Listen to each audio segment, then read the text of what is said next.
This is Amitabh Pandit, and in this video I'll be talking about how to grow a good mustache. Just kidding. In this video I'll be talking about a serious disorder that is called Crohn's disease. Crohn's disease, as per Orthodox medicine, is defined as a high inflammatory bowel disorder that affects the lining of the digestive tract. And I quote from one of the medical texts that this disorder, that is Crohn's disease, cannot be cured but is treatable. The symptoms are abdominal pain, cramping, fatigue, anemia, diarrhea, weight loss, and could be rectal bleeding. Now here is where I disagree with Orthodox medicine.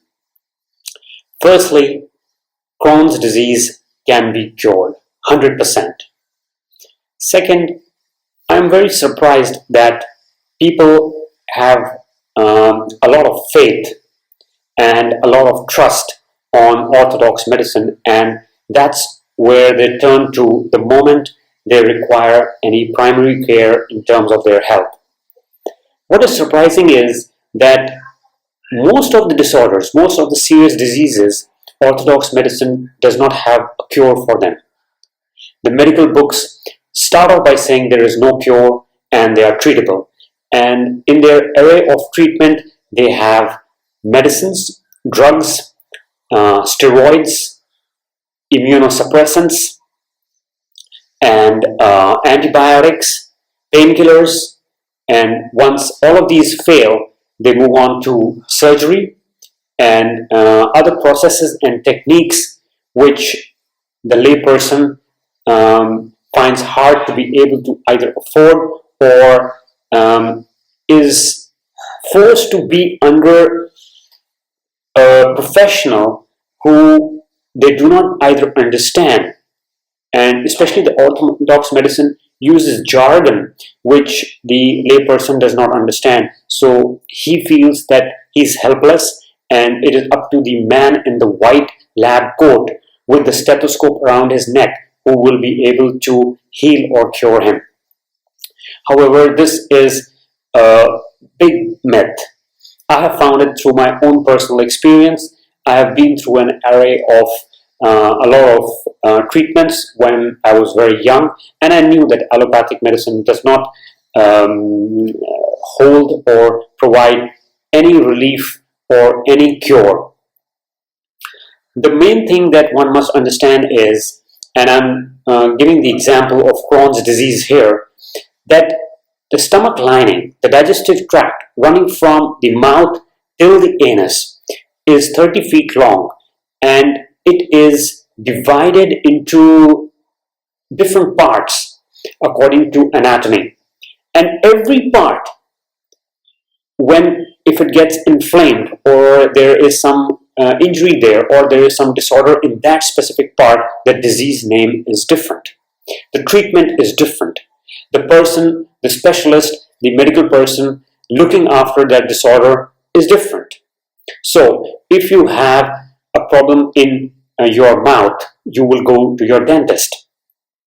If you have a problem in the esophagus, then you would either go to a stomach gastroenterologist who would look at all the problems relating up to the stomach. Now, the thing is that the whole body is interconnected. If you have an inflammation in the esophagus, the disease name is different. If you have it in the stomach, the disease name is different. If you have it in the upper colon, the disease name is different, and so on and so forth, right up to the anal region. However, it is common sense that that nature has made the human body as one integral part. If one part is affected, all the other parts are going to get affected. The stomach digests the food for the whole body. The heart pumps the blood for the whole body, and the kidneys flush the blood for the whole body. It is not that if you have a kidney disorder, you go to a nephrologist and the medicines that he gives will not affect the stomach or the heart. or your liver. So in this way, I find Orthodox medicine a big failure.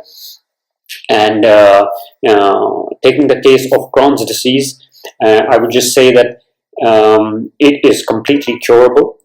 The real cause of Crohn's disease lies in 4 factors.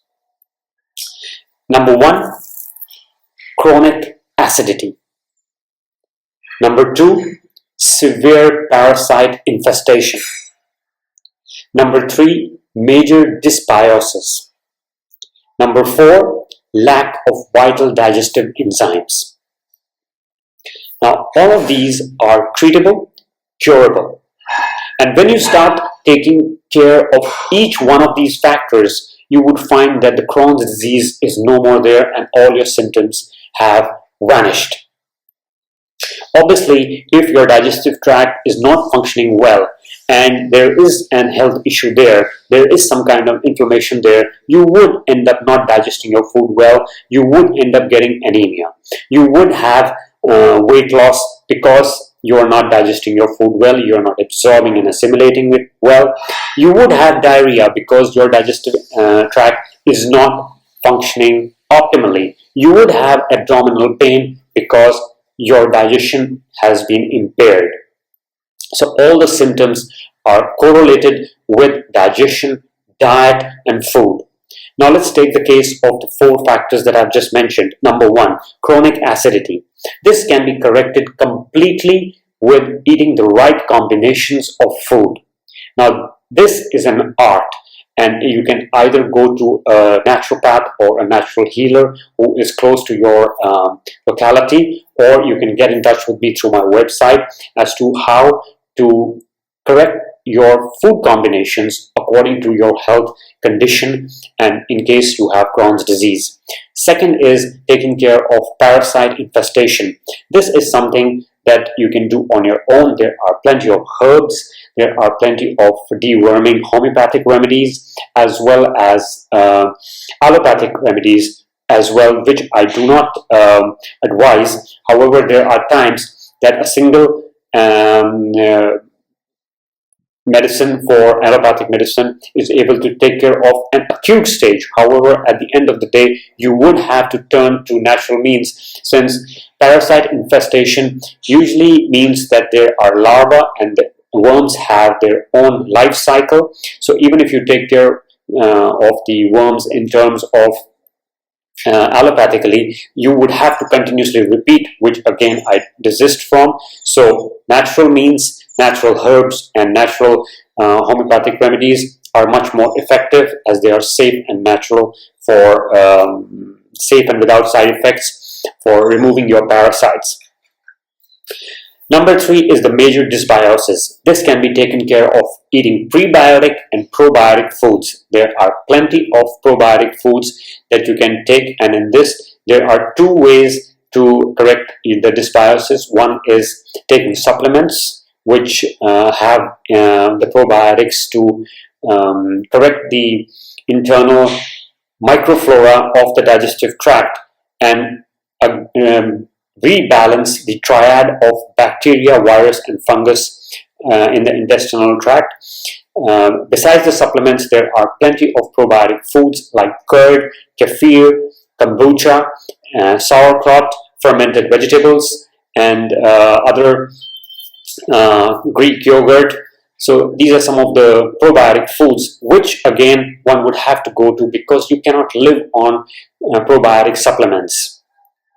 And I always advise people who come to me for advice that they should depend 90% of the cure on food and diet, and 10% of it can be with supplements, because the foods themselves nowadays lacks certain nutrients because of soil depletion and other factors. So the support of some supplements, especially minerals and vitamins, can be taken as it speeds up the recovery process.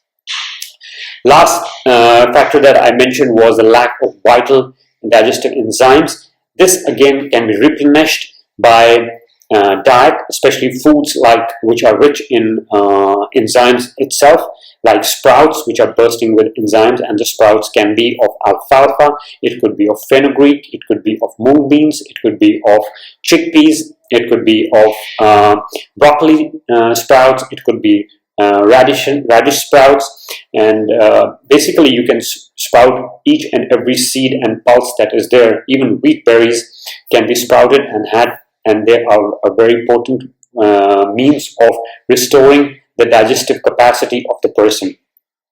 Another method of restoring the digestive ability is to eat the correct foods which are pre-digested. This would be some salads and some fruits, as these are pre-digested foods and do not require the stomach to release any digestive enzymes. Nowadays there are also digestive supplements that are there, and these come under the purview of your naturopath or your natural healer, and these are not drugs, these are not medicines, but these are digestive enzymes that are extracted from foods and are made into concentrates so that they can assist your stomach till the time it is able to produce the digestive secretions which it was doing earlier.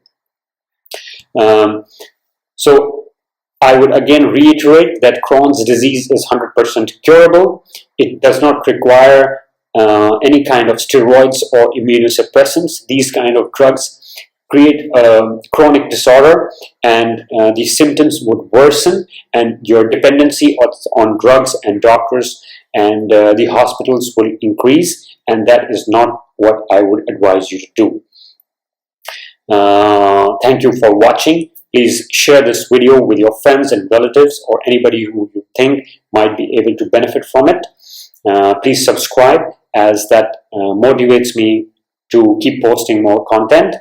And for any kind of personal advice or guidance, you can get in touch with me through my website, authorpandit.info. I personally respond to each and every email, and in case a program is required, that can also be taken. Thank you. God bless.